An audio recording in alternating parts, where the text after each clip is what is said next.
तो आज हम जिस टॉपिक का एनालिसिस करने वाले हैं, जिस टॉपिक पे बात करने वाले हैं, वो टॉपिक है मैट्रिक स्पेस, दूरिक समष्टि। दूरिक समष्टि।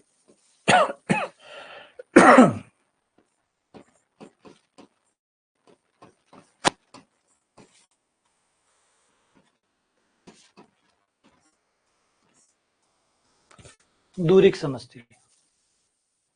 आज शुरुआत करते हैं दूरिक समष्टि की। मैट्रिक स्पेस, दूरिक समष्टि। मैट्रिक स्पेस, मैट्रिक का मतलब दूरिक होता है, स्पेस का मतलब समष्टि या समुच्चय से होता है। तो मैट्रिक स्पेस की चर्चा करने वाले हैं। आ जाओ, ज्वाइन कर लो, करते हैं शुरू। चलो देखो, टॉपिक के बारे में बता देता हूँ कि ये जो टॉपिक है, वैसे नॉर्मली ये आपके सेकेंड ईयर में, किसी के फाइनल ईयर में आता है, बीएससी में ही आता है। ये बीएससी में किसी के सेकेंड ईयर में आता है, किसी के फाइनल ईयर में आता है। वो अलग अलग यूनिवर्सिटी में आपका आगे पीछे चलता रहता है, ठीक है। अब हमारे सिलेबस के हिसाब से ये टॉपिक पीजी में डाला हुआ है। जो फर्स्ट ग्रेड का सिलेबस है उसमें ये पीजी में डाला हुआ है। वैसे ये यूजी में आता है। आपने बीएससी सेकंड, जैसे मैंने बताया, बीएससी सेकंड ईयर में देखा होगा इस टॉपिक को, या किसी ने बीएससी फाइनल ईयर में देखा होगा। ये तो सेकंड ईयर में या फाइनल ईयर में ये चलता है। और एक किताब होती है इसकी, मैट्रिक स्पेस के नाम से, है ना। और बहुत थ्योरी, भयंकर थ्योरी, खूब सारी थ्योरी की बुक होता है, जिसमें कोई न्यूमेरिकल नहीं है। एक न्यूमेरिकल है, ग्रुप थ्योरी में फिर भी न्यूमेरिकल मिल जाएगा, इसमें आपको न्यूमेरिकल नहीं मिलेगा। ऐसा सा एक टॉपिक है जिसका नाम है दूरिक समष्टि, ठीक है। तो याद रखिएगा, ये जो टॉपिक है, ये टॉपिक नॉर्मली आप लोगों ने बीएससी में पढ़ा है, बीएससी में ही होता है। ज्यादातर जगह में आपको ये बीएससी में ही मिलता है, चाहे सेकंड ईयर हो चाहे फाइनल हो। लेकिन बात हमें सिलेबस की करनी है। सिलेबस में ये टॉपिक पीजी में डला हुआ है। फर्स्ट ग्रेड में जो है ये पीजी में डला हुआ, तो सेकंड ग्रेड में ये टॉपिक नहीं है। सेकंड ग्रेड में ये टॉपिक नहीं है, तो सेकंड ग्रेड वालों के लिए कोई काम का नहीं है। जो केवल फर्स्ट ग्रेड की तैयारी कर रहे हैं, फर्स्ट ग्रेड के लिए जा रहे हैं, उनके लिए टॉपिक है।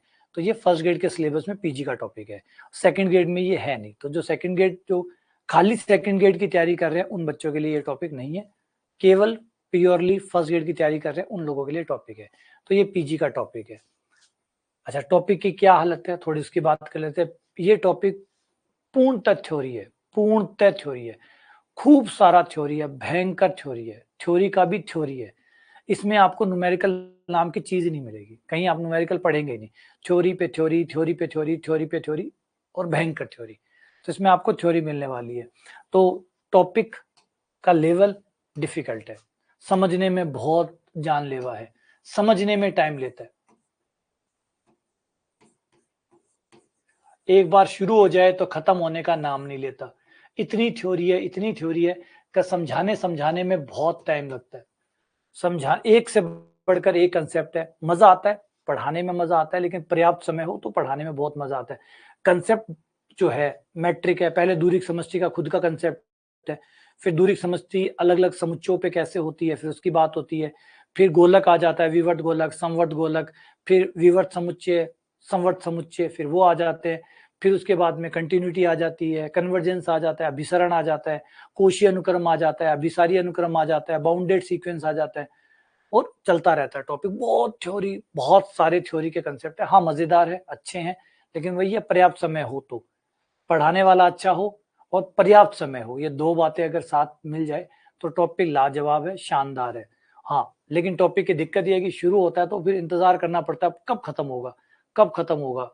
और टॉपिक में टॉपिक जुड़ते चले जाते हैं और चलता रहता है। ये बहुत लंबा टॉपिक है, बहुत थकाऊ टॉपिक ये मिलता है। तो टॉपिक डिफिकल्ट है। अच्छी बात है, जिन लोगों ने इसको पहले पढ़ा हुआ है वो तो इस टॉपिक के साथ जाइएगा। जिन लोगों ने इस टॉपिक को नहीं पढ़ा है, अभी तक नहीं पढ़ा है, तो अब भी मत पढ़िएगा। सीधी सी बात है, ये समय खाता है। इसको आप ऐसे नहीं है कि किताब आज उठाएंगे 2 घंटे में आपको ये आ जाएगा, नहीं, ये 2 घंटे में नहीं आएगा। क्योंकि आप छोटा सा कंसेप्ट भी अगर इसका पकड़ेंगे, विवर्त और संवर्त समुच्चय, तो विवर्त संवर्त समुच्चय को समझने में आपको समय लग जाएगा। क्योंकि यहाँ पे विवर्त समुच्चय रियल नंबर वाला नहीं है। एक होता है रियल नंबर में, आप जब रियल नंबर में जाते हैं तो वहां पे भी विवर्त और संवर्त आता है, लेकिन वो रियल नंबर के अंदर होता है, वो रियल नंबर के अंदर। यहाँ पे एक्स डी एक मैट्रिक स्पेस होगा, और मैट्रिक स्पेस कैसा भी हो सकता है, किसी भी प्रकार का, एक व्यापक तरीका होता है। व्यापक तरीके से कोई भी एक्स और डी हो सकता है। ये शर्तें हैं, इसको जो पूरी करेगा वो एक मैट्रिक स्पेस होगा। उस मैट्रिक स्पेस के ऊपर ओपन एंड क्लोज सेट की परिभाषा को सेट करना है तो कॉम्प्लिकेटेड हो जाता है, बड़ा रूप हो जाता है, तो उसको पचा पाना इतना आसान नहीं होगा। तो जिन लोगों ने पहले पढ़ा हुआ है, क्योंकि अब एग्जाम टाइम है तो अब उसके हिसाब से माथापच्ची करना का टाइम भी नहीं बनता। अब तो बस ये है कि भैया एक सवाल 2 सवाल इसमें से आएंगे, तो अगर आप लोगों ने पहले पढ़ा हुआ है तो पढ़ लीजिए, और अगर पहले नहीं पढ़ा हुआ है तो अभी वो समय नहीं है इसको पढ़ने का, अब इसको जाने दें, यही ठीक है। बाकी कुछ इंपॉर्टेंट रिजल्ट है वो मैं भी आपको करवा दूंगा, वो आप लोग है ना, कुछ चीजें इक्की दुक्की में छांट के दे देता हूँ, वो चीजें आप याद कर लो, पढ़ लो, उसमें से आता है तो बढ़िया है, नहीं आता है तो अब समय बर्बाद करने का ये टॉपिक नहीं है, क्योंकि ये टॉपिक समझने का है और बहुत गहराई से समझने का है। इतनी जल्दी से इसको टॉपिक को समझ पाना या डाइजेस्ट कर पाना आसान नहीं होगा इतने कम समय में। तो इस टॉपिक को अगर आपने पहले नहीं पढ़ा है तो अभी भी इसको जाने दीजिएगा।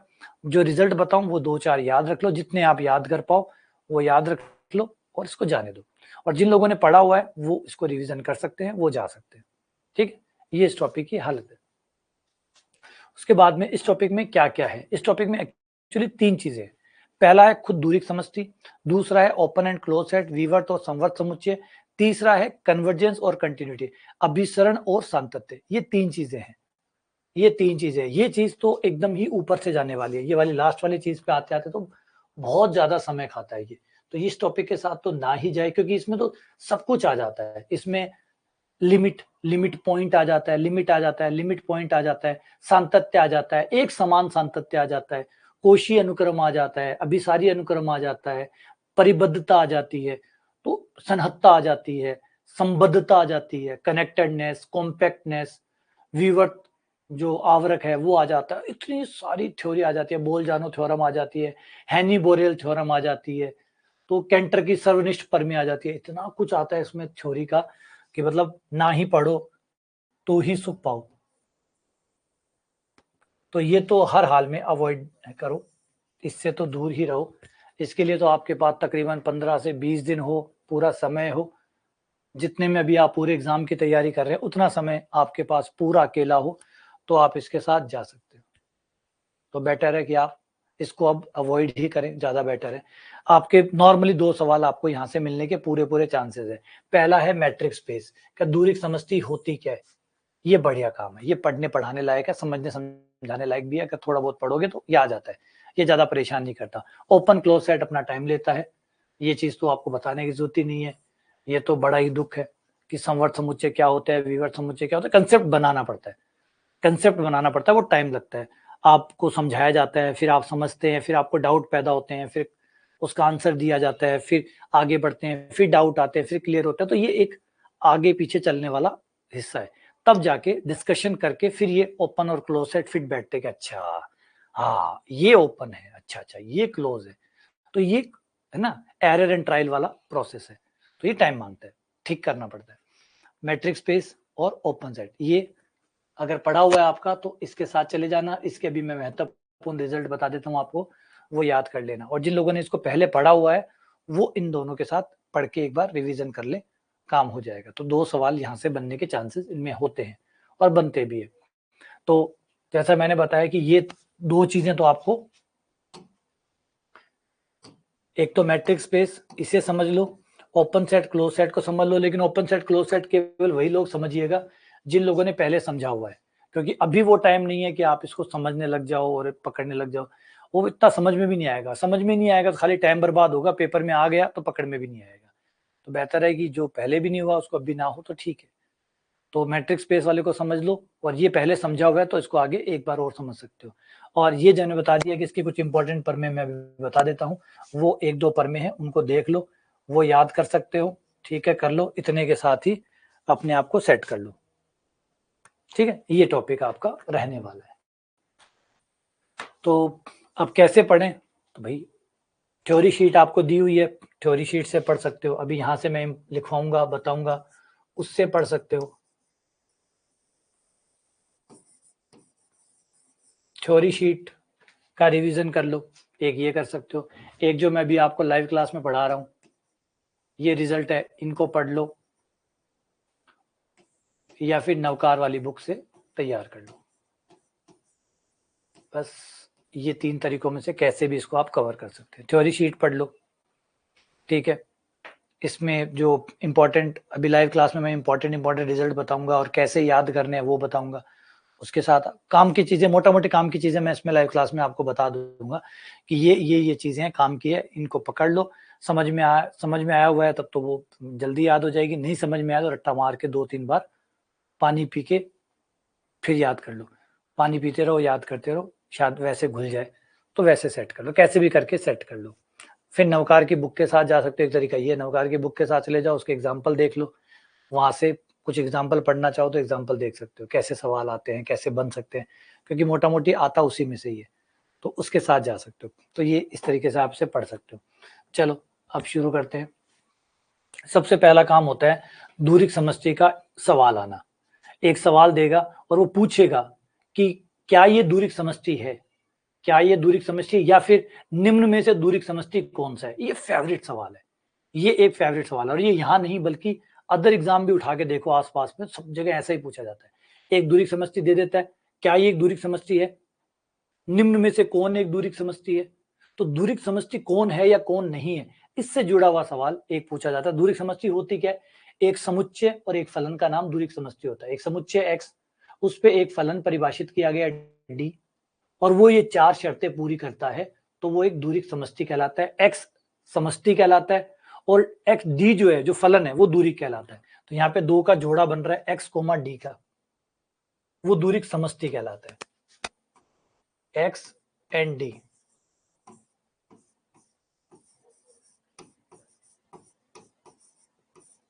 दूरिक x वो स्पेस है, समष्टि।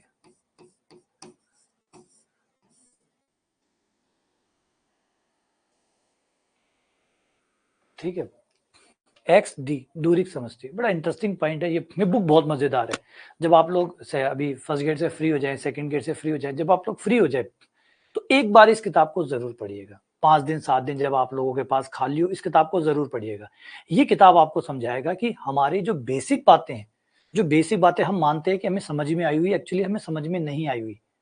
जो बेसिक से बेसिक बातें हैं, एकदम छोटी से छोटी बातें हैं, जिन पे हम आज ये मानते चलते हैं कि हमें तो पता है, एक्चुअली में हमें नहीं पता। एक्चुअली में हमें बेसिक बातें ही नहीं पता। ये आपको सुन के बड़ा अजीब लगेगा कि जिन बेसिक बातों पे आप लोग लड़ते झगड़ते हैं, हमें वो पता ही नहीं है। जैसे फॉर एग्जांपल, अगर आप में से किसी से पूछा जाए कि बहादुरी क्या होता है, बहादुरी क्या होता है, यकीन मानिए हम में से कोई आदमी परिभाषित नहीं कर पाएगा कि बहादुरी क्या होता है। हाँ, अगर वो परिभाषित करके भाग जाए तो बात अलग है। अगर वो टिक गया, बात करने लग गया, तो पता चलेगा कि बहादुरी को खुद ही नहीं समझता कि बहादुरी होता क्या है। बस झंडे लेके घूम रहा है, बहादुरी बहादुरी बहादुरी, बहादुर हूँ मैं, बहादुर हूँ, या ये बहादुर है, वो बहादुर है। एक्चुअली में बहादुरी को कोई समझता ही नहीं है कि बहादुरी होती क्या है, परिभाषित नहीं कर सकता। आपको अजीब लगेगा ये बात कि हम में से ज्यादा लोग बहादुरी बहादुरी बहादुरी चिल्लाते रहते हैं, लेकिन हम में से किसी को भी नहीं पता बहादुरी होती क्या है। हम में से बहुत से लोगों को ये पता ही नहीं बहादुरी क्या होती है। अजीब लगेगा, कभी ट्राई करिएगा, अपने दोस्त से पूछिएगा या आप खुद से ही बताइएगा कि बहादुरी क्या होता है, और उस पर क्रॉस क्वेश्चन करिएगा। जैसे ही 2-3 क्रॉस क्वेश्चन करोगे, आपकी बहादुरी बाहर टिक नहीं पाएगी। ये एक छोटा सा सुकरात का एक डायलॉग है क्रेटो के साथ, जिसमें ये जो सुकरात है, सुकरात की किताब है क्रेटो के नाम से, उसमें ऐसा ही डायलॉग है, जिसमें सुकरात जो होता है वो 2 जो आर्मी के जनरल्स होते हैं, जो बहुत लड़ाइयां लड़ चुके होते हैं, उनसे पूछते हैं कि बताओ बहादुरी क्या होती है, बहादुरी क्या होती है। तो वो कहते हैं बहादुरी वो होती है जो डट के लड़ाई करे। बोला तो फिर मूर्खता में क्या अंतर है, फिर मूर्खता और बहादुरी को कैसे डिफरेंशिएट करेंगे कि वो मूर्ख है कि बहादुर है। ऐसे वो जब सुकरात उसे 2-4 सवाल बाहर निकालते हैं, लास्ट में पता क्या नतीजा निकलता है, लास्ट में ये नतीजा निकलता है कि वो 2 जो योद्धा हैं, जो सेना में बड़े बड़े पद पे रहे हुए हैं, वो लास्ट में ये कहते हैं कि भैया समझ में नहीं है बहादुरी क्या होती है, और लास्ट में वो वार्तालाप वहीं खत्म हो जाता है, ये कहते हुए कि बहादुरी को कोई समझता ही नहीं कि बहादुरी होती क्या है, बस बहादुरी का झंडा लिए फिर रहे। यही सेम क्वेश्चन यहाँ पे भी रेलिवेंट है। दूरी दूरी दूरी, हम बचपन से जानते हैं ये दूरी होती है, यहाँ से लेकर वहां तक की दूरी, वहां से लेकर वहां, लेकिन एक्चुअल में सेम वही बात। हम में से कोई नहीं समझता कि दूरी होती क्या है। दूरी का एग्जाम्पल 50 आदमी दे देंगे, दूरी का एग्जाम्पल है ये कि ये मैं रहा, वो मेरे से कैमरा खड़ा, इतनी ये दूरी कहलाती है। ये एग्जाम्पल है, एक्चुअल दूरी क्या है, एक्चुअल में दूरी क्या है, ये कोई नहीं जानता। तो सेम कहानी ये जो है आपको समझाएगा कि एक्चुअल में दूरी क्या होती है। दूरी का एग्जाम्पल नहीं, एक्चुअल में दूरी क्या होती है, ये बुक आपको पहली बार ये चीज सिखाएगी। तो इसलिए ये बुक बड़ी खासम खास है। खासम खास इसलिए नहीं पेपर में आती है, मैंने पहले कहा पेपर में बहुत सारी चीजें नहीं आती, लेकिन बहुत सारी चीजें आपके जीवन से जुड़ी हुई है यहाँ जाके, इसीलिए इस बुक का नाम दूरी समष्टि रखा गया है। ये पहली बार आपको समझाएगी कि एक्चुअल में दूरी होती क्या है, उदाहरण से परे ले जाकर। क्योंकि अभी मैं आपसे पूछूंगा कि दूरी क्या होती है, तो आप मुझे उदाहरण देंगे कि सर ये देखो ये रही, इसको दूरी कहते हैं।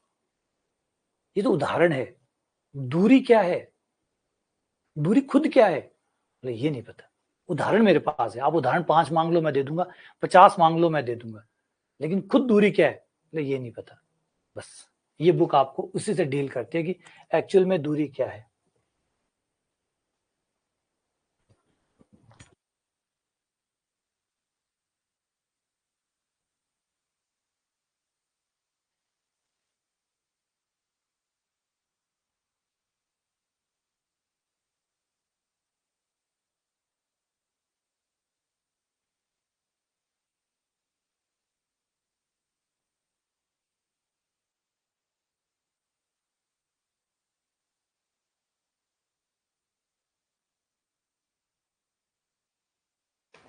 तो ये बुक आपके लिए इसलिए महत्वपूर्ण है कि आपको बेसिक कंसेप्ट ना ये समझाएगी कि दूरी एक्चुअल में होती क्या है।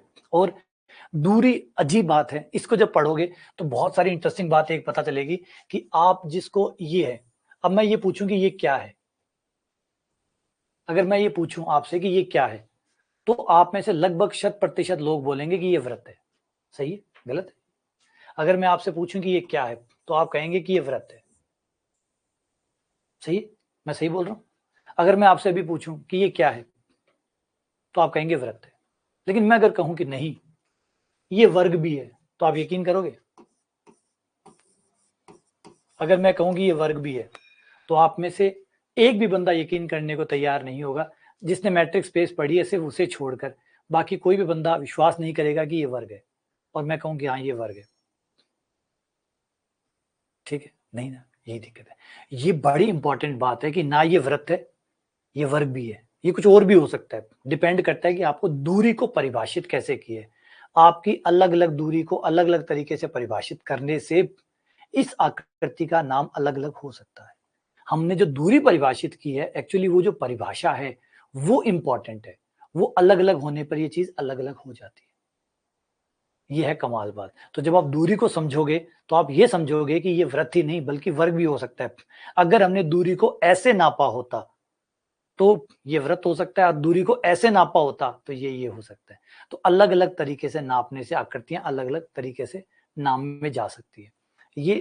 ये चैप्टर आपको समझाता है कि हमने दूरी को एक्चुअली में समझा ही नहीं है, हमने बस एक दूरी सुनी हुई है, उसको पकड़ के बैठे हैं, उसके आधार पे ही चीजें चल रही है। तो ये बड़ा इंपॉर्टेंट, टाइम मिले आपको जब तो इसको जरूर पढ़िएगा। बहुत सारे आपके जो छोटे छोटे लूप होल्स है ना, कि गणित कहीं काम नहीं आती, ये आपको समझ में आएगा कि आपका दिमाग वाइडर करने के काम तो पक्का आती है, जो आपको समझाती है कि दुनिया में वर्त ही वर्ग होता है, वर्ग ही वर्त होता है, बस देखने का नजरिया अलग है।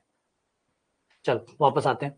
तो पहला क्वेश्चन तो एक मैंने जैसे बता दिया कि इसमें आपको दूरी समष्टि का सवाल आएगा, ये चेक करना पड़ेगा कि कौन कौन दी गए में से कौन दूरी का है। दूरी की ये 4 शर्तें होती है, इन 4 शर्तों को अगर कोई पूरा करता है तो वो दूरी का है। यानी दूरी के कई फॉर्मूले हो सकते हैं, कई नहीं, शायद अनगिनत फॉर्मूले हो सकते हैं। अनगिनत तरीके से आप दूरी निकाल सकते हैं, अनगिनत तरीकों से आप दूरी निकाल सकते हैं। इसका मतलब जो मुझे अभी एग्जाम्पल बता रहे थे ना आप, कि ये 2 बिंदु है, ये बीच की दूरी है, वो एक प्रकार का फॉर्मूला है, एक प्रकार का। ऐसा 2, 3, 4, 5 ऐसे अनंत प्रकार के फॉर्मूले और बनाए जा सकते हैं। यानी 2 बिंदुओं के बीच में अनंत प्रकार से दूरी को परिभाषित किया जा सकता है, और हर दूरी में ये बातें होंगी। ये बातें जो पूरी करेगा वो दूरी कहलाएगा। तो 2 बिंदुओं के बीच में आप कई तरीकों से दूरी निकाल सकते हैं, इन शर्तों को जो भी पूरा करेगा वो एक दूरी का फॉर्मूला कहलाएगा। उसके बाद में एक एग्जांपल ये रहा, ये देखो ये रहा दूरिक, ये भी एक दूरिक है, ये भी एक दूरिक है। इसे डिस्क्रीट कहते हैं, डिस्क्रीट मैट्रिक कहते हैं।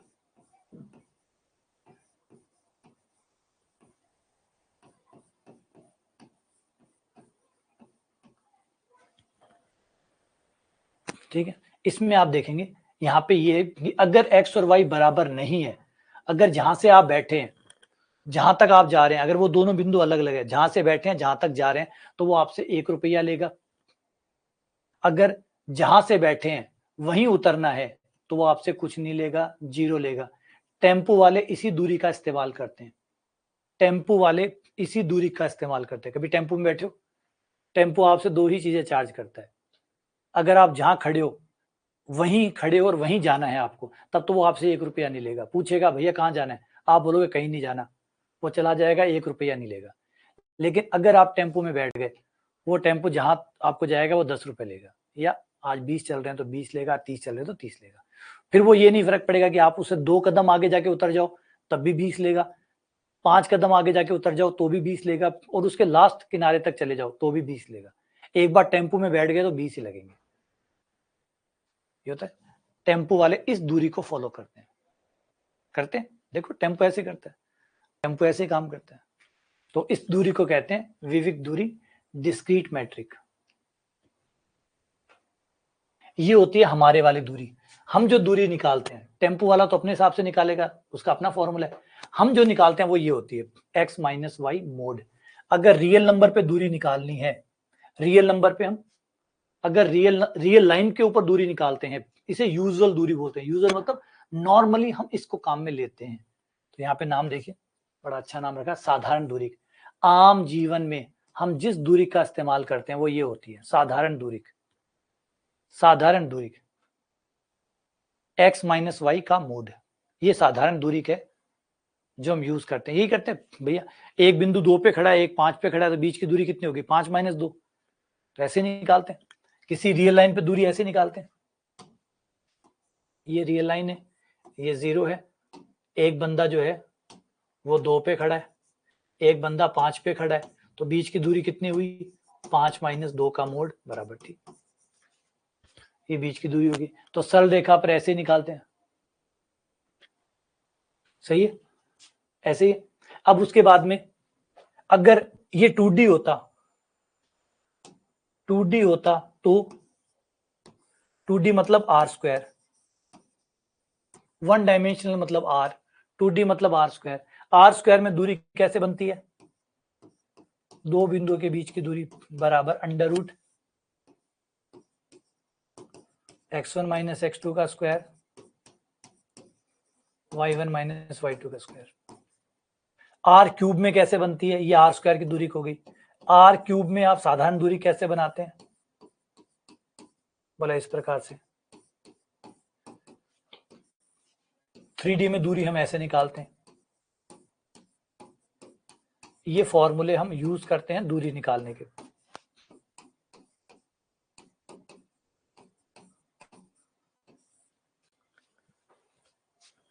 वन डी में ऐसे दूरी निकालते हैं, 1 डायमेंशन में, 2 डायमेंशन में ऐसे निकालते हैं, 3 डायमेंशन में ऐसे निकालते हैं। लेकिन फिर से मैं करेक्ट कर दूं अपने आप को कि ये दूरी निकालने के एक बेसिक तरीके है जो नॉर्मली हम काम में लेते हैं। हमारी जो पढ़ाई होती है उसमें हम ये वाले तरीके यूज करते हैं।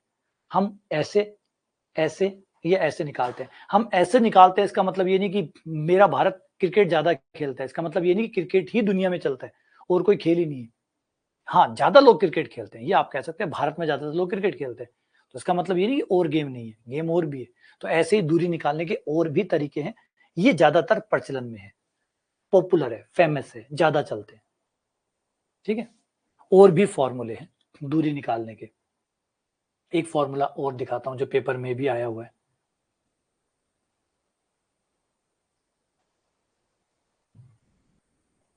ये रहा, आप दो बिंदुओं के बीच में ये वाला फॉर्मूला भी यूज कर सकते हो।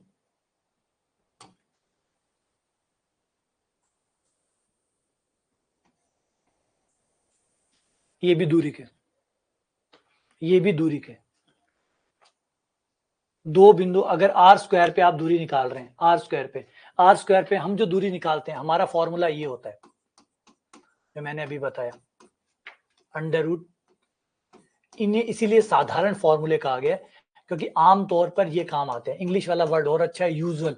यूजुअल मतलब आमतौर पर, आमतौर पर हम ये वाला फॉर्मूला यूज करते हैं। लेकिन आमतौर का मतलब ये नहीं हमेशा, हमेशा और आमतौर में अंतर होता है। आमतौर का मतलब ज्यादातर ये काम में लेते हैं, इसका मतलब ये नहीं कि हमेशा यही सच है। तो दो बिंदुओं के बीच की दूरी निकालने का आर स्क्वायर में दो बिंदुओं के बीच की दूरी निकालने का फॉर्मूला, ये नॉर्मली हम काम में लेते हैं। इसका और भी एक फॉर्मूला है, ये रख, ये भी आप यूज कर सकते हैं। x में से x का निर्देशांक घटा दो, मोड ले लो, y में से y का निर्देशांक घटा दो, मोड ले लो। ये भी दूरी का फॉर्मूला है। ऐसे आर स्क्वायर में कई प्रकार की दूरी बन सकती है। यही इस टाइप का एक सवाल पेपर में आएगा कि कौन दूरी है। तो दूरी बंधा हुआ नहीं है कि यही एकमात्र दूरी है, मैंने पहले कहा यही एकमात्र दूरी का नहीं, ये आमतौर पे हम यूज करते हैं। ऐसे पचासों, हजारों, अनंत फॉर्मूले बनाए जा सकते हैं दो बिंदुओं के बीच में दूरी निकालने के, ठीक है ना। तो इस टाइप का एक सवाल पूछा जाएगा कि निम्न में से क्या ये दूरी है, आप क्वेश्चन में डाल दिया, ये दूरी है, नहीं ये दूरी नहीं है, नहीं ये छद्म दूरी है, नहीं ये दूरी परिभाषित नहीं है। तो इस टाइप का एक सवाल नॉर्मली पूछा जाता है कि दूरी है या नहीं है, क्या ये फॉर्मूला को दूरी का फॉर्मूला माना जा सकता है या नहीं माना जा सकता। वो चार कंडीशन है, वो फुलफिल करती है तो दूरी का फॉर्मूला है, नहीं फुलफिल करती है तो दूरी का फॉर्मूला नहीं है।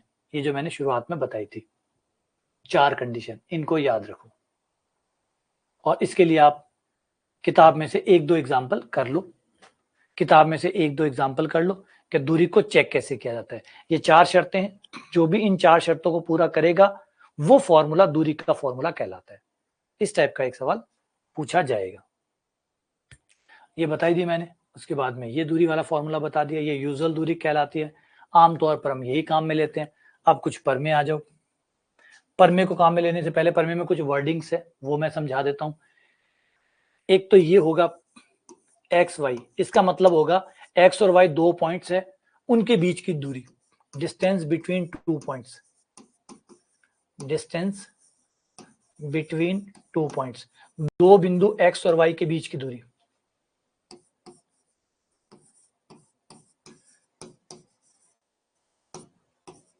एक्स एंड वाई, अगर एक एक्स लिखा हुआ है दूसरा कैपिटल में लिखा हुआ है, इसका मतलब है एक्स पॉइंट की ए समुच्चय से दूरी, distance between point x and set A, distance between point, एक पॉइंट और एक समुच्चय।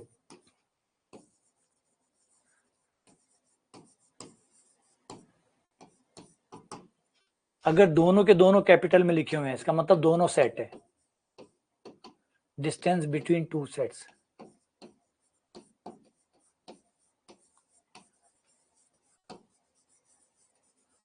बिटवीन टू सेट्स, दो समुच्चयों के बीच की दूरी।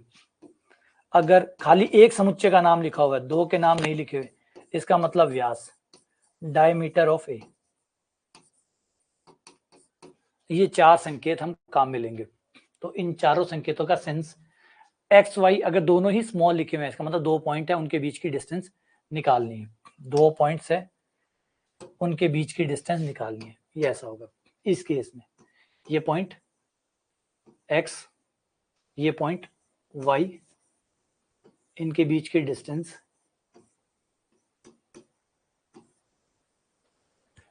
इस केस में एक पॉइंट होगा एक्स, दूसरा सेट होगा, समुच्चय और बिंदु के बीच की दूरी, समुच्चय और बिंदु के बीच की दूरी, एक बिंदु होगा और एक समुच्चय होगा, इसके बीच की दूरी। अब एक समुच्चय और एक बिंदु के बीच की दूरी कैसे निकलेगी, तो ये ऐसे होगा कि बिंदु की दूरी समुच्चय के हर बिंदु से निकाली जाएगी और इनमें से जो सबसे छोटी दूरी होगी, जो सबसे छोटी दूरी होगी उसको एक्स और ए के बीच की दूरी माना जाएगा। आपका एक्स तो एक ही रहेगा, एक्स तो वही है। ए जो है ए के सारे बिंदु के साथ दूरी निकाली जाएगी, जो दूरी सबसे कम होगी उसी दूरी को बिंदु और समुच्चय के बीच की दूरी माना जाएगा। ये अब ए बी, यहां दोनों ही सेट होंगे, A B set, B B set, दो समुच्चयों के बीच की दूरी, सारी दूरियां निकाली जाएंगी और इनमें से जो सबसे छोटी दूरी होगी, जो सबसे छोटी दूरी होगी उसको ही दो समुच्चयों के बीच की दूरी मानी जाएगी। सारी दूरियां निकाल लो, जैसे यहाँ 3 पॉइंट है, यहाँ 3 पॉइंट है, तो 3 गुणा 3 9 दूरियां निकलेगी। उन दूरियों में से जो सबसे छोटी दूरी है वो दो समुच्चयों के बीच की दूरी कहलाएगी। अगला है व्यास। व्यास में एक ही समुच्चय होगा, एक समुच्चय के अंदर सारी दूरियां निकालो, एक समुच्चय के अंदर सारी दूरियां निकालो, इस पॉइंट की इस पॉइंट के साथ, इसके साथ, इसके साथ, इसके साथ, इसके साथ, इसके साथ, इसकी इसके साथ, इसके साथ, इसके साथ, सबकी आपस में दूरियां निकालो, सारी दूरियां, और फिर इनमें से जो सबसे बड़ी दूरी है वो व्यास कहलाएगी। बिंदुओं की आपस में सारी दूरियां निकालो और इनमें से जो सबसे बड़ी दूरी है वो व्यास कहलाएगी। तो ये हम इन चीजों का इस्तेमाल करेंगे एज ए सिंबल्स। तो अब ये क्या कह रहा है, ये थ्योरम क्या कह रही है, ये थ्योरम कह रही है कि अगर x कोई बिंदु है, उसकी a समुच्चय से दूरी निकाली जाए, y की a से दूरी निकाली जाए, x और y दो पॉइंट है, एक समुच्चय, x एक पॉइंट है, x एक पॉइंट है, y एक पॉइंट है, इसकी समुच्चय a से दूरी निकाली जा रही है। इनकी समुच्चय a से दूरियां निकालकर अगर मैं घटा दूं तो इन x की a से दूरी, y की a से दूरी निकालकर मैं घटा दूं तो यह दूरी इस दूरी से हमेशा डायरेक्ट, ये जो दूरी है x और y के बीच की जो दूरी है उस दूरी से हमेशा छोटी आएगी या बराबर आएगी। बिंदुओं की समुच्चय से दूरी का अंतर, जो दो बिंदु है उसकी समुच्चय से दूरी निकाले और उन्हें घटाएं तो ये जो अंतर है ये हमेशा सीधी दूरी से कम आएगा। अगला ये है कि अगर एक दूरिक है तो उससे आप नई नई दूरिक बना सकते हैं, एक दूरिक से और नई दूरिक बनाई जा सकती है, ये बताता है। डी ऑलरेडी दूरिक है, ऑलरेडी एक प्रकार की दूरी है, दूरी का फॉर्मूला है, एक प्रकार की दूरी का फॉर्मूला है, उस फॉर्मूले से आप दूरी के नए फॉर्मूले बना सकते हैं। डी स्टार नया फॉर्मूला है, डी पुराना फॉर्मूला है, तो पुराने फॉर्मूले से नया फॉर्मूला बना सकते हैं। एम का मान पे ध्यान रखना है, एम पॉजिटिव है, एम नेगेटिव नहीं हो सकता, जीरो नहीं हो सकता, एम पॉजिटिव होगा। ये बहुत इंपॉर्टेंट रिजल्ट है, बहुत इंपॉर्टेंट। ये समझाता है, ये एक बात तय करता है कि इसका मतलब अगर आपके पास एक दूरी का फॉर्मूला है तो आपके पास अनंत फॉर्मूले, क्योंकि एक फॉर्मूले से अनंत फॉर्मूले बनते जाएंगे। एम का मान एक रखो, दो रखो, तीन रखो और दूरी के नए नए फॉर्मूले बनते चले जाएंगे। तो दूरी हमेशा दो पॉइंट्स के बीच में दूरी निकालने के अनंत फॉर्मूले होंगे, अनंत तरीके होंगे। इस फॉर्मूले ने यह तय कर दिया कि दूरी निकालने के अनंत अनंत अनंत फॉर्मूले हमेशा होते हैं। अगर एक है या तो एक भी नहीं है, और एक है तो फिर अनंत है।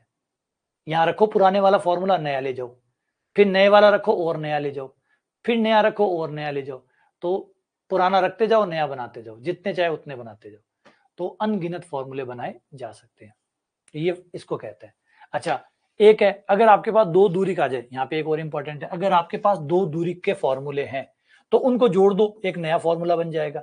D1 मान लो एक फॉर्मूला है, D2 दूसरा फॉर्मूला है, तो D1 और D2 का जोड़ भी एक दूरिक होगा। अगर ये दो दूरिक हैं, अगर ये दोनों दूरिक है तो इनका जोड़ भी दूरिक होगा।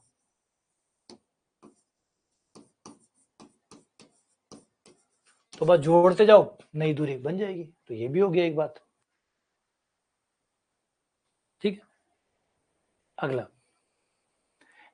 ये प्रमेय इस बात का इंपॉर्टेंस दर्शाती है कि भाई अगर दूरी की चार शर्तें हैं, चार में से आप दो शर्तें हटा भी दो तो भी चल जाएगा।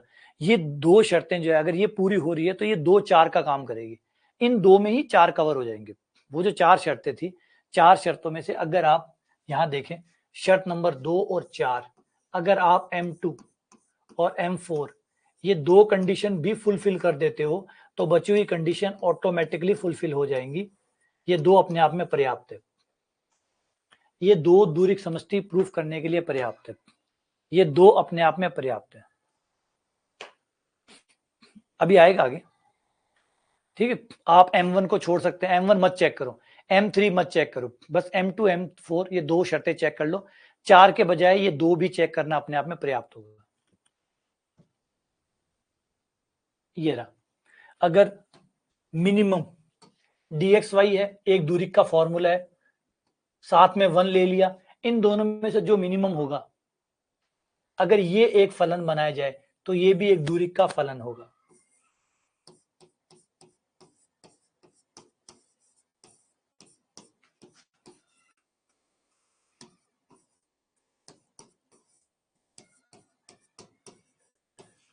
सॉरी, अगर एक दूरी का फॉर्मूला लिया जाए, एक दूरी का फॉर्मूला लिया जाए, उसके साथ एक संख्या ली जाए, इन दोनों में से जो भी मिनिमम है वो चुना जाए, ये भी अपने आप में दूरी का एक फॉर्मूला बन गया, एक नया फॉर्मूला बन जाता है। ये परमे कहती है, ये भी अपने आप में एक दूरी का फॉर्मूला है। अगर आप एक दूरी का फॉर्मूला जानते हैं, उसके साथ में 1 2 3 4 5 कुछ भी ले लो, और इन दोनों में से जो मिनिमम है उसको चुनना हो, उसका चुनाव करने का जो फॉर्मूला बनाओगे वो भी अपने आप में एक दूरी का फॉर्मूला बन जाएगा। ठीक है, हाँ, मैक्सिमम वाला नहीं होता, मैक्सिमम वाला नहीं होता है।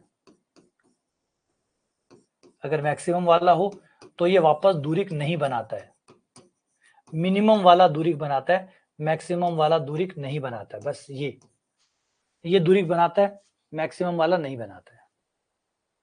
ठीक है,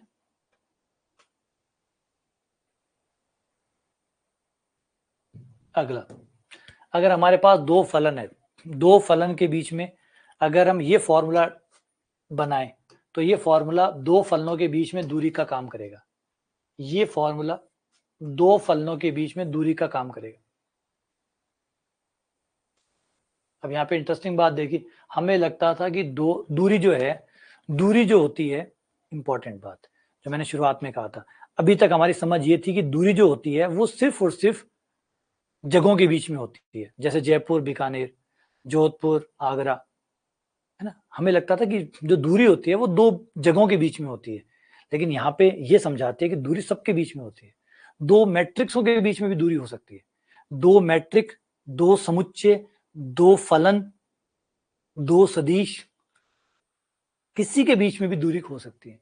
दूरी सिर्फ दो जगह के बीच में ही बनती है, दो जगह के बीच में होती है, बिल्कुल मना नहीं कर रहे, दो जगह के बीच में होती है, लेकिन सिर्फ दो जगह के बीच में नहीं, बल्कि दो मैट्रिक्स के बीच में भी हो सकती है, दो फलनों के बीच में भी हो सकती है। ये रहा फॉर्मूला, ये दो फलन ले लो, एक्स में क्या है, एक्स में फलन है, एक्स एक समुच्चय है जिसमें फलन पड़े हैं, बहुत सारे फलन पड़े हैं, और दो फलनों के बीच की दूरी आप ऐसे निकाल सकते हैं। देखो एक फॉर्म मैंने कहा एक है तो फिर अनंत है, ऐसा जब भी एक फॉर्मूला है समझ जाना अनंत फॉर्मूले, क्योंकि एक फॉर्मूले से अनंत फॉर्मूले बनाए जा सकते हैं। अगला, ये परमे इंपॉर्टेंट है, ये परमे कहती है अगर दो सेट है ए और बी, अब इसको देख लेना, दो सेट है ए और बी, अगर मैं ए का व्यास निकाल लूं, ए का व्यास निकाल लूं, बी का व्यास निकाल लूं, ए का व्यास निकाल लिया, बी का व्यास निकाल लिया, और ए और बी समुच्चयों के बीच की दूरी निकाल लूं, ए समुच्चय और बी समुच्चय के बीच की दूरी निकाल लूं, ये मान लो ए सेट है, ए सेट का व्यास निकाल लिया, ये ए का व्यास आ गया, बड़े से बड़ा जो बड़ा हो सकता है ये हो गया, ये ए का व्यास हो गया, ऐसे ही बी का व्यास,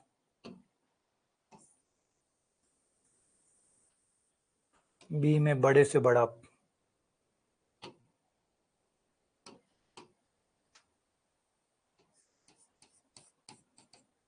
ये बी का व्यास हो गया, ए का व्यास, बी का व्यास, ए और बी के बीच की दूरी,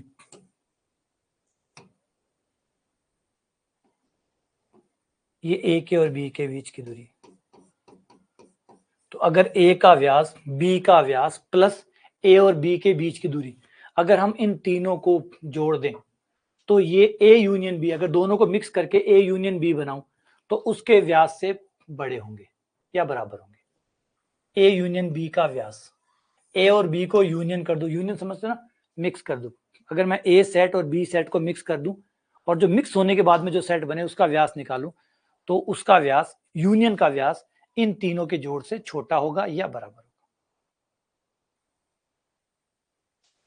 अगला, अगर ए का व्यास 0 है, कोई समुच्चय है उसका व्यास 0 है, सोचो व्यास 0 कब हो सकता है, किसी का व्यास कब 0 होता है, बोला किसी का व्यास तब 0 होता है जब उसके अंदर एक ही बिंदु हो, समुच्चय के अंदर खाली एक बिंदु हो, क्योंकि अगर समुच्चय में दो बिंदु हुए तो व्यास का मतलब होता है बड़ी से बड़ी दूरी, तो अगर दो बिंदु हुए, दो बिंदु हुए तो व्यास 0 तो नहीं आएगा, व्यास 0 नहीं आएगा, व्यास 0 कब आएगा, जब समुच्चय के अंदर केवल एक बिंदु होगा, यानी समुच्चय सिंगलटन सेट होगा, समझ रहे बात को, सोचो, अगर समुच्चय में दो बिंदु है तो व्यास 0 आ सकता है? नहीं। अगर दो बिंदु है तो उनके बीच में कुछ तो दूरी होगी, तो 0 कैसे आएगी? 0 तभी आ सकती है जब दोनों बिंदु हो ही ना एक ही बिंदु। तो एक बिंदु है तो उसी बिंदु से दूरी निकालनी पड़ेगी, वो 0 आ जाएगी, व्यास 0 हो जाएगा।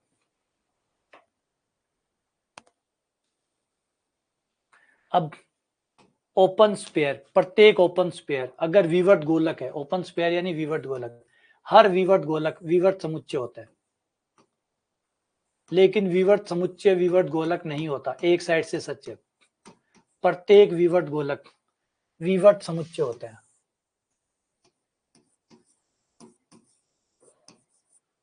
एक साइड से ये बात सही है, दूसरी साइड से नहीं है। अगर कोई भी विवर्त गोलक है, ओपन स्पेयर है, तो वो एक ओपन सेट होगा। और ये बात संवर्त के लिए भी सच है, संवर्त के लिए भी सच है। अगर कोई संवर्त गोलक है तो वो संवर्त समुच्चय भी होगा, लेकिन सिर्फ एक साइड से ये बात सच है, दूसरी साइड से नहीं। संवर्त समुच्चय संवर्त गोलक नहीं होते, आवश्यक नहीं है, लेकिन विवर्त गोलक विवर्त समुच्चय होते हैं, संवर्त गोलक संवर्त समुच्चय होते हैं, लेकिन उल्टा सच नहीं है। अगला, अगर कोई सेट ओपन सेट है तो उसका हर बिंदु की एनबीडी उसके अंदर होगी। बिंदु अगर उसके अंदर है तो एनबीडी भी उसके अंदर होगी। हर बिंदु की एनबीडी, एनबीडी का मतलब होता है पड़ोस। अगर कोई सेट ओपन सेट है, ये बड़ी सिंपल परिभाषा है लेकिन बड़ी महत्वपूर्ण गहरी परिभाषा है।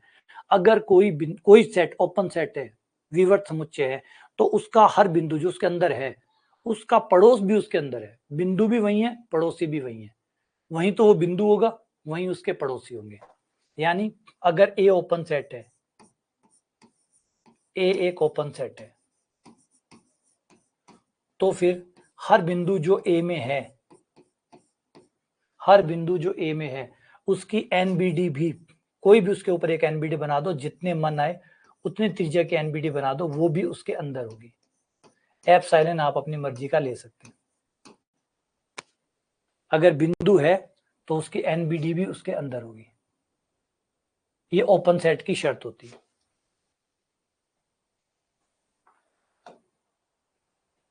अगला, ये बहुत इंपॉर्टेंट थ्योरम है। ये कंफ्यूजन वाली है, यहाँ पे सवाल पूछा जाता है, इससे सवाल पूछा जाता है। पहले तो ध्यान से सुनो बात को, ये है क्या, इस राम कहानी को समझो। देखो, हमारे पास जो सेट्स हैं वो दो प्रकार के हो सकते हैं, ओपन है ना। हमारे पास दो प्रकार, गिनती के हिसाब से बात करो, गिनती के हिसाब से हमारे पास सेट दो प्रकार से हो सकते हैं। एक तो फाइनाइट, फाइनाइट का मतलब कहीं ना कहीं जाकर ये चेन खत्म हो जाए, खत्म हो गया, इसे कहते हैं फाइनाइट।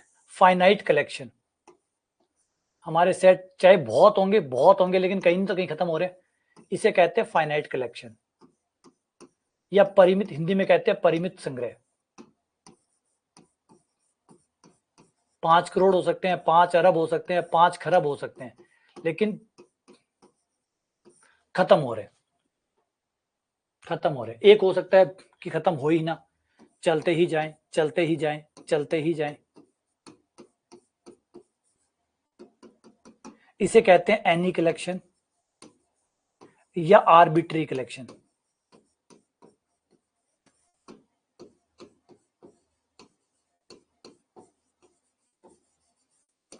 यानी स्वैच्छिक संग्रह। स्वैच्छिक संग्रह का मतलब हमारी स्वेच्छा, और हमारी स्वेच्छा तो हमेशा अनंत ही होती है।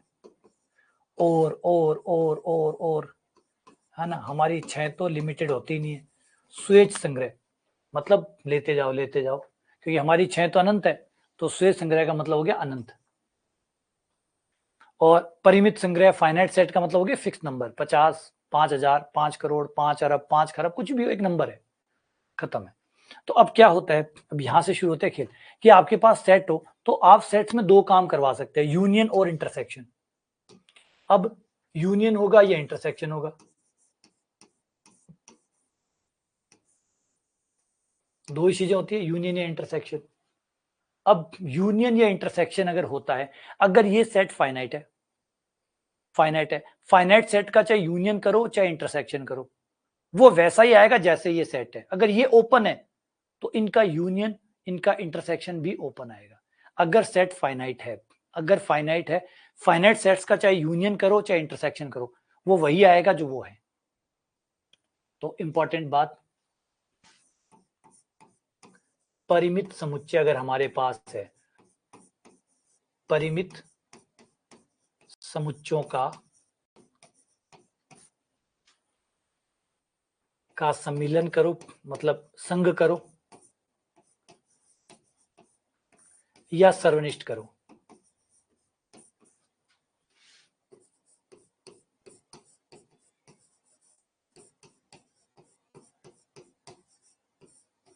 वही होगा जैसा सेट है।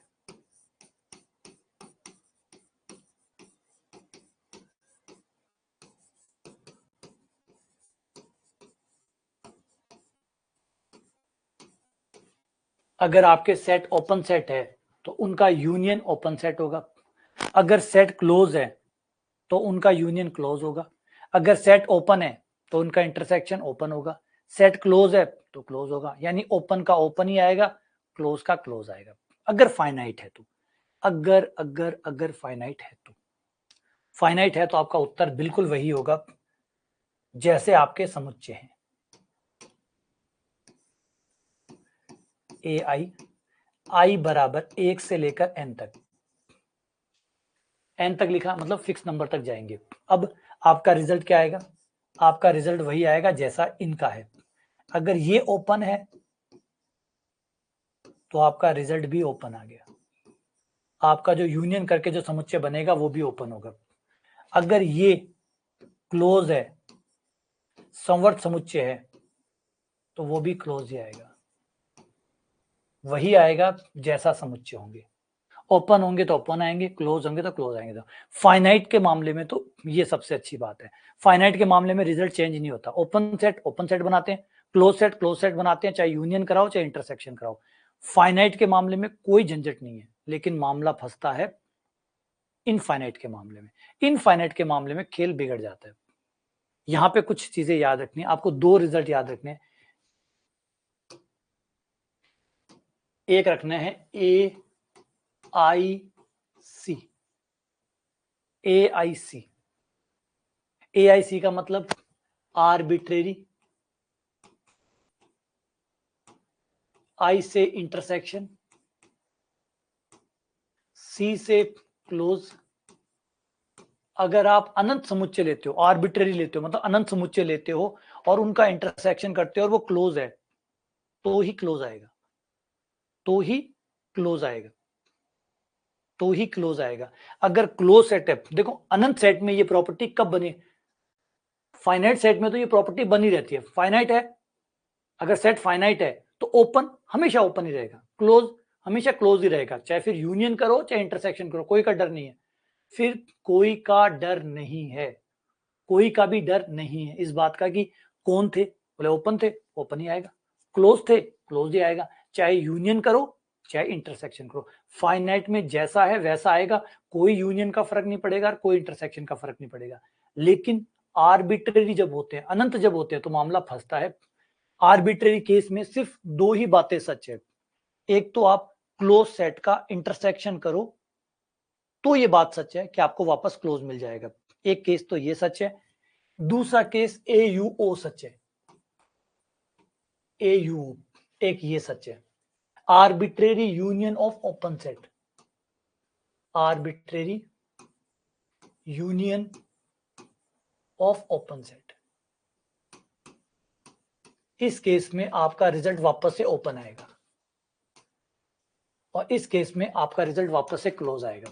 बस अनंत के केस में दो ही बातें सच है, अनंत के केस में दो ही बातें सच है। फाइनाइट वाले में तो सब सच है, क्लोज क्लोज ही बनाएगा, ओपन ओपन ही बनाएगा, चाहे कुछ भी करवा लो। क्लोज क्लोज ही बनाएगा, ओपन ओपन ही बनाएगा। अगर फाइनाइट सेट है तो कुछ भी कर लो, चाहे यूनियन कर लो चाहे इंटरसेक्शन कर लो। लेकिन अनंत के केस में अगर आप इंटरसेक्शन कर रहे हैं क्लोज सेट का तो ही क्लोज बनाएगा, यानी अपने अगर क्लोज सेट का यूनियन करवा दिया क्लोज सेट का यूनियन करवा दिया तो कोई गारंटी नहीं कि वापस क्लोज आएगा क्या, गारंटी खत्म। इसकी गारंटी है, एक इसकी गारंटी है। ओपन सेट का अगर आपने यूनियन करवाया, अगर अनंत सेट है आपके पास तो ओपन सेट का यूनियन करवाया तो ओपन आएगा, लेकिन अगर आपने इंटरसेक्शन करा दिया कोई गारंटी नहीं, गारंटी खत्म। बस याद रखिए ये दो गारंटीज है। अनंत वाले केस में दो गारंटीज है, फाइनाइट वाले में सब गारंटी है। फाइनाइट की गारंटी पूरी है, फाइनाइट में तो चाहे कुछ भी कर लो आपका वही सेट आएगा जो आता है, लेकिन अनंत के केस में दो ही बात सच है, अगर आप क्लोज सेट का इंटरसेक्शन करवा रहे हैं तो क्लोज आएगा, ओपन सेट का यूनियन करवा रहे हैं तो ओपन आएगा। अगर आपने ओपन सेट का इंटरसेक्शन करा लिया कोई गारंटी नहीं, क्लोज सेट का यूनियन करवा लिया कोई गारंटी नहीं, तो नो गारंटी वाली बात ये दो है।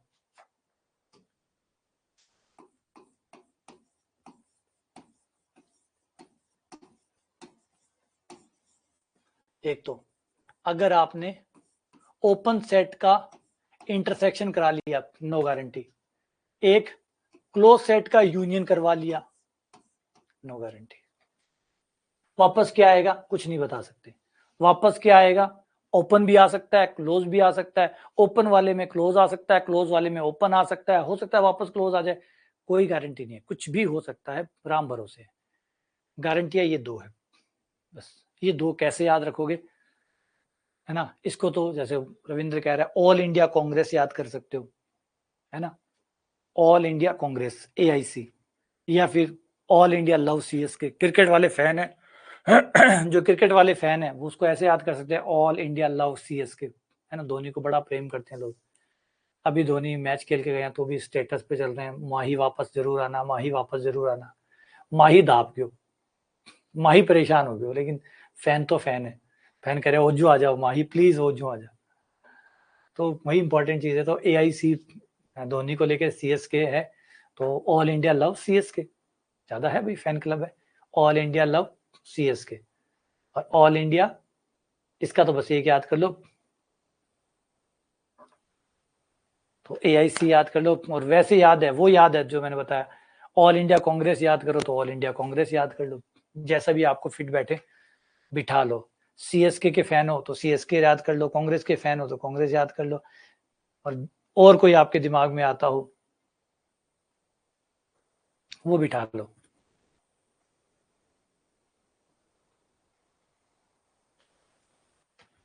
ठीक है, तो ये मैंने बता ही दिया। ये फाइनाइट नंबर वाले में तो मैंने बता ही दिया, कोई टेंशन ही नहीं है। फाइनाइट वाले में तो बिंदास रहो, अगर फाइनाइट नंबर है तो फिर कुछ नहीं बदलेगा, ओपन ओपन ही रहेगा। फाइनाइट वाले में तो मजे करो, ओपन ओपन है क्लोज क्लोज है। फाइनाइट वाले में तो कुछ चेंज नहीं है, बस अनंत वाले में दो केस सच है, दो झूठे हैं दो सच्चे हैं। अनंत वाले में दो सच्चे हैं दो झूठे हैं। ठीक है, ये तो काम की हो गया। अच्छा, एक फाइव और एक्स के बारे में देख लो। फाइव और एक्स ये दो सेट ऐसे हैं जो ओपन भी है और क्लोज भी है, ओपन एंड क्लोज दोनों है ये, है ना, ओपन एंड क्लोज दोनों है ये, ओपन भी है और क्लोज भी है। फाइव ओपन भी है, फाइव क्लोज भी है, एक्स ओपन भी है, एक्स क्लोज भी है। फाइव और एक्स ये दोनों सेट दोनों होते हैं, ओपन भी होते हैं क्लोज भी होते हैं, क्योंकि यहाँ पे ये एक बड़ी इंपॉर्टेंट बात है कि ओपन और क्लोज की कोई लड़ाई नहीं है कि ओपन हो गया तो क्लोज नहीं होगा, क्लोज हो गया तो ओपन नहीं होगा, नहीं। ऐसे सेट भी हैं जो ओपन और क्लोज दोनों है, ऐसे सेट भी है जो केवल ओपन है क्लोज नहीं है, ऐसे सेट भी है जो क्लोज है ओपन नहीं है, कई सेट ऐसे भी है जो ओपन और क्लोज दोनों ही नहीं है, ओपन और क्लोज दोनों ही नहीं है। तो सेट सारे है, ऐसे सेट भी मिल जाएंगे जो ओपन और क्लोज दोनों ही नहीं है, ऐसे भी मिल जाएंगे जो ओपन है क्लोज नहीं है, ऐसे हैं जो क्लोज है पर ओपन नहीं है, ऐसे हैं जो तो ओपन और क्लोज दोनों है। तो इनकी कोई लड़ाई नहीं है, ओपन क्लोज की कोई लड़ाई नहीं है कि ओपन हो गया तो क्लोज नहीं होगा, क्लोज हो गया तो ओपन नहीं होगा, नहीं। हो सकता है ओपन हो गया क्लोज हो भी सकता है, नहीं भी हो सकता, तो कोई संघर्ष नहीं है इनके बीच में कि राजा बनेगा तो एक ही बनेगा।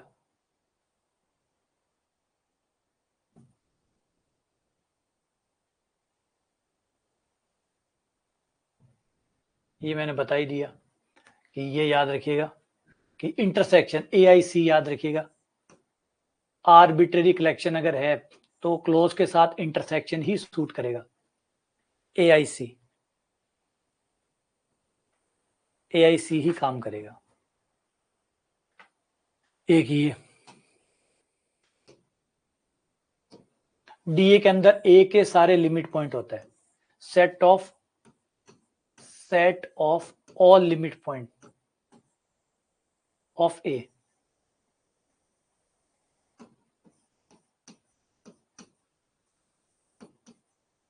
A के जो लिमिट पॉइंट है उनका समुच्चय DA कहलाता है, इसको डिराइव्ड सेट कहते हैं, डिराइव्ड सेट। अब यहाँ पे हम 4 सेट बनाएंगे A से जुड़े हुए, किसी भी समुच्चय से जुड़े हुए। एक तो A खुद हो गया नंबर 1, नंबर 2 DA का मतलब होता है उसके लिमिट पॉइंट का समुच्चय। A के जितने भी लिमिट पॉइंट है उनको DA में रखते हैं। फिर एक होता है A का संवर्ग, क्लाउजर कहते हैं इसको, क्लाउजर। वो ये रहा, A में अगर DA को मिक्स कर दिया जाए, यूनियन कर दिया जाए तो A का संवर्ग बन जाता है। तीसरा होता है A इंटीरियर, A के आंतरिक बिंदुओं का समुच्चय, A के आंतरिक बिंदुओं का समुच्चय।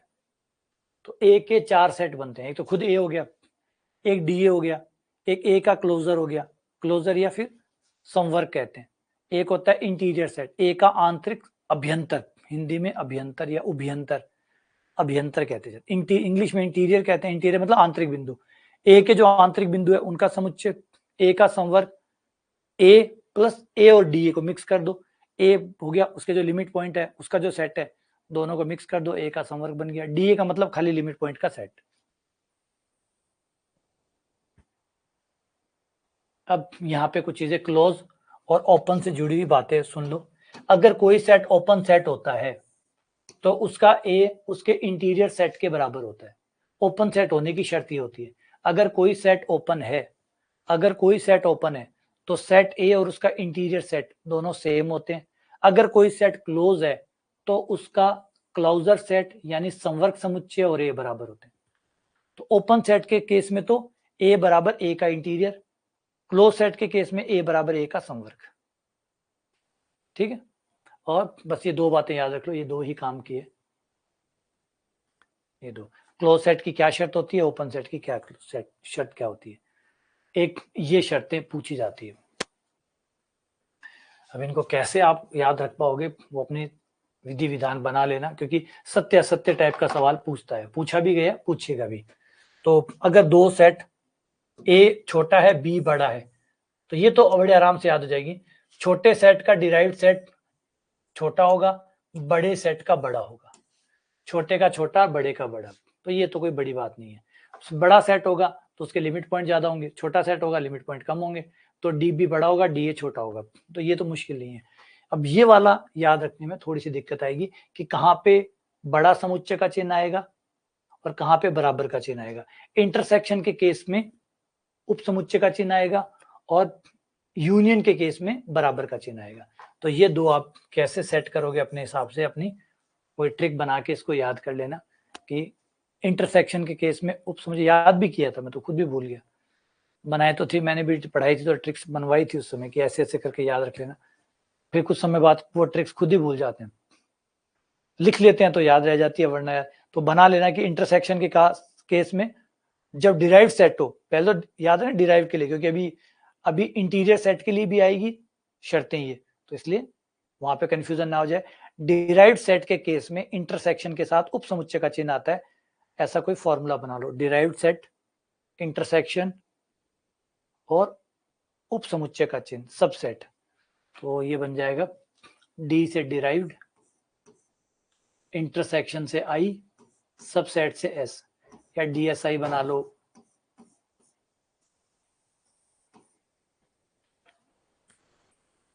और अच्छी बात है एक चीज कि अगर इसके साथ उप समुच्चय आया तो इसके साथ बराबर आता है, एक के साथ उप समुच्चय आता है, एक के साथ बराबर आता है। अब ये नीचे भी देखो, ये देखो, ये यहाँ पे भी यही मिलेगा आपको, यहाँ पे भी आपको ये मिलेगा, एक के साथ उप समुच्चय आया तो एक के साथ बराबर आएगा, एक के साथ बराबर आया तो एक के साथ उप समुच्चय आएगा। अब ये याद कैसे रहेगा, ये बड़ी ही लड़ाई। ये संवर्ग वाले के लिए, और ये हो गया आपका इंटीरियर पॉइंट्स के लिए। ये तो हो गया आपका DSI, डिराइव्ड सेट के केस में सबसेट आता है, सबसेट का चिन्ह आता है इंटरसेक्शन के केस में। अगर इंटरसेक्शन के केस में, हाँ ऐसा कुछ, हाँ अब याद आ गया, उसको डिप्टी सब इंस्पेक्टर के नाम से याद किया था, डिप्टी सब इंस्पेक्टर के नाम से याद हुआ था, ठीक है। और ऐसे ही इसको भी संवर का केस है, संवर्क यानी क्लाउजर, क्लाउजर का केस है, तो क्लाउजर के केस में सी फॉर क्लाउजर और subset intersection CSI, closure subset intersection, यानी डी वाला और सी वाला एक ही है, डी वाला और सी वाले तो भाई भाई है, ये एक है, और ये उल्टा चल रहा है, ये देखो ये उल्टा चल रहा है, इसको उल्टा याद कर लो, जो इंटीरियर वाला है ना ये उल्टा है,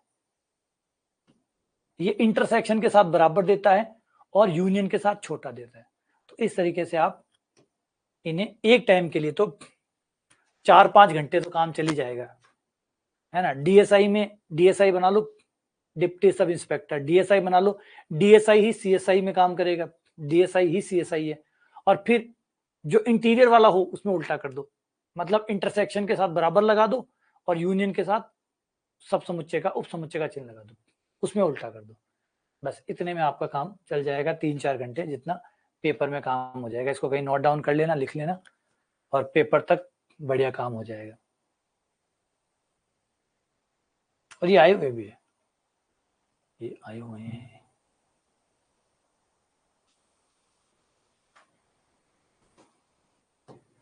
जैसे ये है,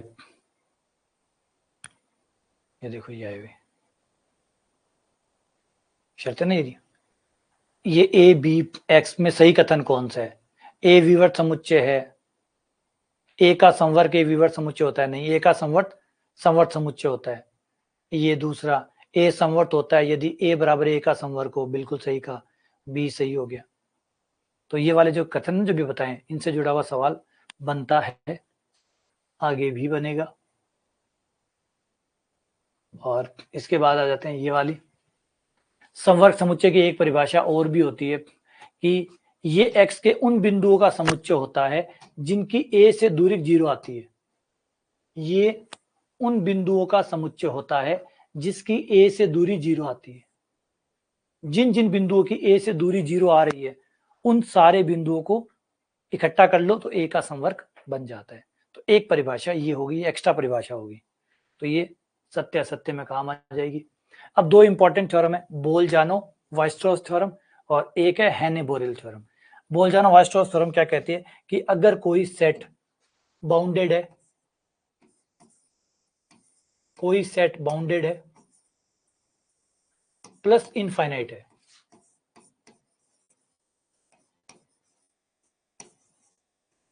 एक बाउंडेड है एक इनफाइनाइट है, तो एटलीस्ट 1 लिमिट पॉइंट जरूर होगा, उसके अंदर एक सीमा बिंदु जरूर होगा। अगर कोई समुच्चय परिबद्ध है और अनंत है, परिबद्ध है और अनंत है, बंधा हुआ है परंतु अनंत है, अगर आप अनंत चीजों को बांधोगे, अगर सारे तारे हम एक जगह कर दें तो एक लिमिट पॉइंट जरूर बन जाएगा, ब्लैक होल बन जाएगा। तो सेम वही है कि अगर बाउंडेड है और इनफाइनाइट है, बाउंडेड प्लस इनफाइनाइट है, तो इक्वल्स टू एक लिमिट पॉइंट पक्का बनेगा, 2 बन सकते हैं, 3 बन सकते हैं, और भी बन सकते हैं, लेकिन एक पक्का बनेगा। ये बोल-जानो वाइस्ट्रॉस थ्योरम कहलाती है।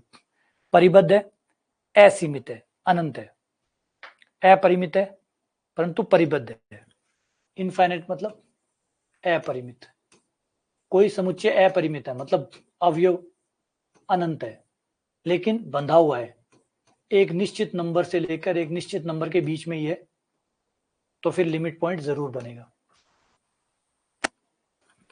इसके बाद में लास्ट इसकी इंपॉर्टेंट थ्योरम है हेने-बोरेल थ्योरम। ये कहती है bounded plus closed equals to compact.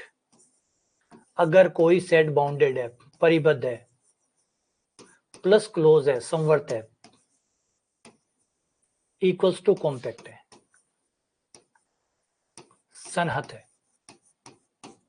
मतलब अगर कोई समुच्चय परिबद्ध है, और संवर्त है, कोई समुच्चय परिबद्ध है और संवर्त है तो वह सनहत भी है, कॉम्पैक्ट है। अब ये सनहत वनहत क्या होता है पढ़ा हुआ है आपका तो ठीक है, नहीं है तो कोई बात नहीं। परिबद्ध प्लस संवर्त इक्वल्स टू सनहत, ये हैनी-बोरेल थ्योरम है। बस इसी के साथ विराम। और ये अगर देखना चाहो तो ये देख सकते हो, यही हमारे अभी जो मैंने बताया था कि एक सनहत दूरी समष्टि अनुक्रम सनहत होती है, ये बोल जानो पर में। अभी जो लास्ट वाली पर में बताइए उस पे सत्य सत्य सत्य सत्य गलत सत्य, क्योंकि थ्योरी है तो थ्योरी में यही चीजें आपसे चलने वाली है, यही एक्सपेक्ट की जाएगी कि आप इनके आंसर दो, है ना। ये देखो, प्रत्येक विवर्त गोलक एक विवर्त समुच्चय होता है ना। ये थ्योरी वाले क्वेश्चन जो भी मैंने अपर में बताई है उनमें से सत्य असत्य पूछ लेगा, और यही आगे भी आपको मिलेंगे। बस ये मोटा मोटी रिजल्ट्स है जो बताया है, इनको याद कर लो, रट्टा मार लो, इतने में काम बन जाएगा। ज्यादा लोड लेना मत, जितना बताया हुआ उतना उतना याद रख लो, ठीक है। इतने में काम हमारा हो जाएगा। चलो, उम्मीद करता हूं कि ये इतनी मोटी मोटी इन्फॉर्मेशन आप लोग कवर कर लेंगे, और मिलते हैं आप लोगों से अगले लेक्चर में।